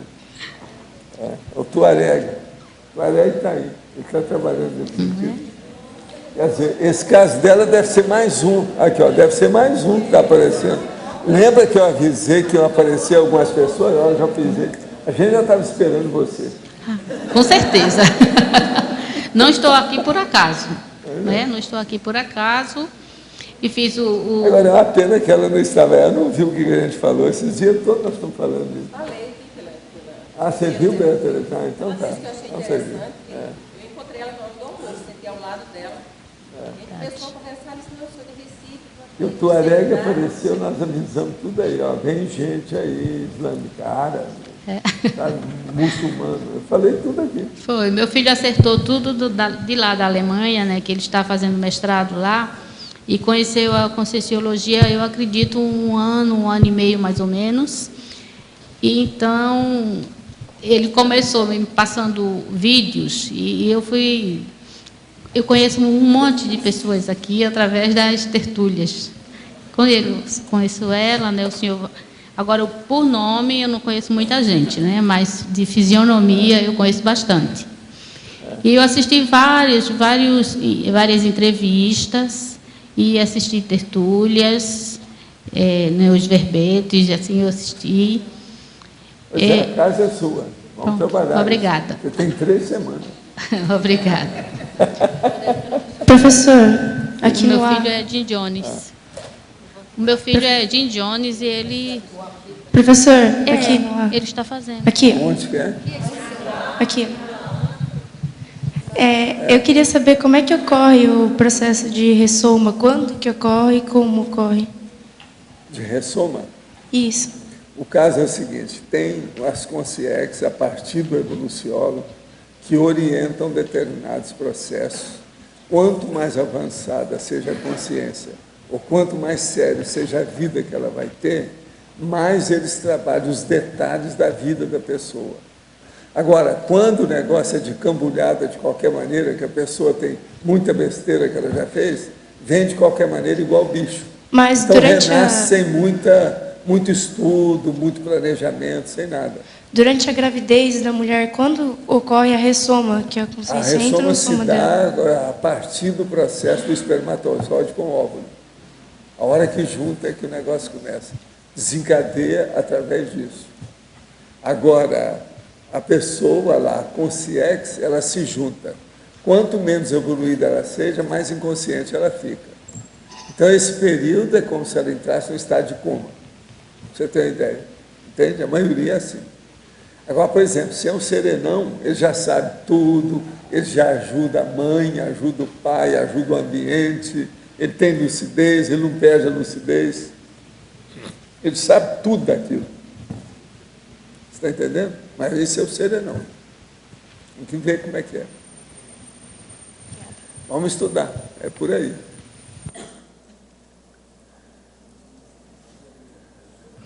Professor, a dúvida que ela tinha também, que ela está meio com vergonha, é saber se a Consex fica do lado, que ela perguntou para mim. Nesse processo... Ela fica junto lá mesmo, ela fica unida, a mãe. Não, antes de ser a ressuma... Quase sempre, se ela tem consciência, se é gente boa, ela fica naquele ambiente, às vezes estuda aquilo até anos. Antes da moça encontrar o rapaz, não conhecer, ela já começa a mexer os pauzinhos. Tem muita gente que fez a dupla evolutiva por causa do filho que ia ter depois. Acabou sendo casamento, etc. Teve dupla, não teve dupla nenhuma. Foi mais de casamento mesmo. Ela teve uma projeção que ela viu, essa aqui antes de nascer. Ah, sim. Viu e conversou tudo. Aqui, ó, já conheci uma senhora, já vi várias, mas essa senhora é impressionante. Ela teve 2 filhas que ela encontrou primeiro, fora do corpo, projetada, conversou, e parece que até uma das meninas pediu para ela dar o nome que ela queria. Ela deu tudo isso. 2 meninas que ela teve, 2 filhas em seguida. Antes dela encomendar a criança, ela encontrou. Antes. Já sabia que era menina, e uma delas ela deu o nome que a menina pediu. Você tem uma ideia? Você vê como é que é isso. Tem gente que sabe tudo, do início, atrás, nos bastidores, no palco, na plateia, sabe tudo o que tem na vida. E ela ainda falou, nós vamos ter mais uma menina. Ficou falando e veio ela realmente. E essa cantora da Bahia, essa loira, não me lembro o nome dela agora, Cláudia Leite, ela está grávida, né? E disse que a filhinha dela também teve uma visão lá, que o filho era para ser Rafael, e que o nome dele ia ser Rafael, e que ele gosta do nome de Rafael. Quer dizer, uma criança tendo uma intuição da outra, talvez, né? Deve ser gente e ela vai botar o nome de da Rafael. mesma afinidade, às vezes isso é possível. É a mesma Interessante. afinidade. É gente junta. Agora, Dulce, muito bom o seu trabalho. Nós esperamos mais quantos? 500? É os 500, tá certo? Assim, ó, como diz a Cátia. Assim, tá certo? Os nossos comerciais, por favor. Obrigada. Vou pedir, pessoal, por favor, fiquem a deixar objetos pessoais aqui no tertuliário, igual que garrafas, copos, papel de bala, celulares, óculos, laptop, iPad e tudo. Por favor, olhem bem. As pontuações da tertúlia de hoje foram 210 assinaturas no livro de presença, 22 perguntas presenciais e 12 perguntas respondidas online. Hoje temos 5 recados. Watson, evento IAC, Shader, curso TENEPS, Lindomar, Holoteca, Cláudio, debate CAEC e Rosângela, primeira jornada internacional de conscienciometrologia. E antes, Fernando vai falar sobre os amigos da enciclopédia. Boa tarde a todos. Informar ao pessoal do IPC, que está no evento do IPC, que tiver interesse em fazer a assinatura do programa Amigo da Enciclopédia, ou fazer a renovação da assinatura, basta procurar a Sônia Ribeiro lá no local do evento, a Sônia, e ela atende vocês lá e preenche a ficha, ou fazer na recepção do CAEC ali das 18 horas, ou procurar a gente aqui na saída do tertuliário também, no hall do tertuliário. Nós temos condições de encaminhar para vocês e dar apoio para fazer a assinatura. E também amanhã nós teremos sorteio mensal do programa Amigo da Enciclopédia. Vamos sortear 2 cursos e 1 livro. Obrigado. Olá a todos, boa tarde. Estou aqui em nome da IAC para convidá-los para a viagem de 2012, que designamos como Túnel do Tempo. São 4 países que serão contemplados nessa viagem de outubro deste ano. Itália, França, Finlândia e Portugal. Itália, França e Portugal serão retrocognitivos, pesquisas retrocognitivas. Finlândia, um olhar no futuro da conscienciologia. Algumas das cidades que serão contempladas nessa viagem: Roma, Pisa, Florença, Veneza, Verona, Milão, Paris, Helsinki, Porvo, Lisboa, Évora, Estremoz. Então, estamos aqui convidando a todos aqueles que querem ler uma biblioteca em 20 dias, porque uma viagem dessas equivale a uma biblioteca lida. Estão todos convidados, ainda temos algumas vagas para a viagem deste ano. É só entrar em contato com a IAC através do e-mail brasil@iac.org.br brasil@iacworld.org. Repetindo, brasil@iacworld.org. Esperamos todos vocês nesta viagem que será um marco na vida de cada um. Obrigado. Boa tarde, pessoal. Eu gostaria de convidá-los a participar aí do mega compromisso parapsíquico interassistencial, que é o curso de TENEPS, que vai ocorrer no dia 24 de junho desse mês, tá? Às 18h30, no discernimento. As inscrições podem ser feitas e, claro, buscar informações também a respeito do e-mail acip@acip.com ou pelo telefone 2102-1421 ou também diretamente aqui na CIP, quem estiver em Foz, tá? Então você vai ter a oportunidade, juntamente com o professor Mário Oliveira e comigo, investigar efeitos energéticos multidimensionais, verificar a questão da abrangência da TENEPS, os estágios da TENEPS, bem como entender mais sobre encapsulamento parasanitário assistencial e outros aspectos relativos à TENEPS. Então, um curso sem pré-requisito, aberto a todos que tiverem interesse em investigar sobre essa técnica avançada de assistência. Tá? Obrigado, boa tarde. Boa tarde, pessoal. Estou aqui para convidar todos para a abertura noturna da holoteca. Hoje a holoteca fica aberta até às 21h30. O pessoal de fora de Foz que está fazendo os cursos aqui pode estar visitando a holoteca. Teremos aula hoje com o professor Pedro Mena a respeito da videoteca. Os filmes, os documentários, os cursos antigos da Conscienciologia, um apanhado geral sobre a videoteca. Então, a partir das 18 horas, a aula do professor Pedro e a holoteca até as 21 horas. Estão todos convidados. Boa tarde a todos. Todo domingo o CAEC abre espaço para debates. E amanhã, às 15 horas, nós teremos, então, um debate sobre autocriticofilia, no Salão Verde, do lado onde era o restaurante, do refeitório do CAEC, onde era o Salão Verde. São apenas 25 lugares, será às 15 horas. E o tema autocrítica abre também para a divulgação da jornada de conscienciometria que a Rosângela vai divulgar agora. Compareçam todos. Obrigado. Boa tarde. A equipe Conscius convida a todos para participar da primeira Jornada Internacional de Conscienciometrologia, que acontecerá de 6 a 8 de julho. Essa jornada está com diversos artigos, conferências, trazendo debates, questionamentos sobre o conscienciograma. Nós temos 3 conferências falando sobre o conscienciocobaia, a desdramatização da conscienciometria.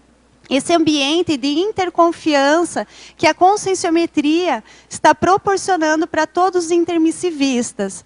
Venham participar, conferir de perto a jornada. Mais informações, vocês podem acessar o site da Conscius, www.conscius.org.br.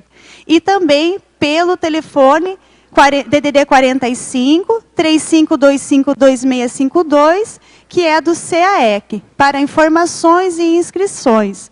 Obrigada. O verbete da manhã é Censo de Orientação Existencial, especialidade Evoluciologia, autora professora Adriana Lopes. Obrigada e boa tarde a todos.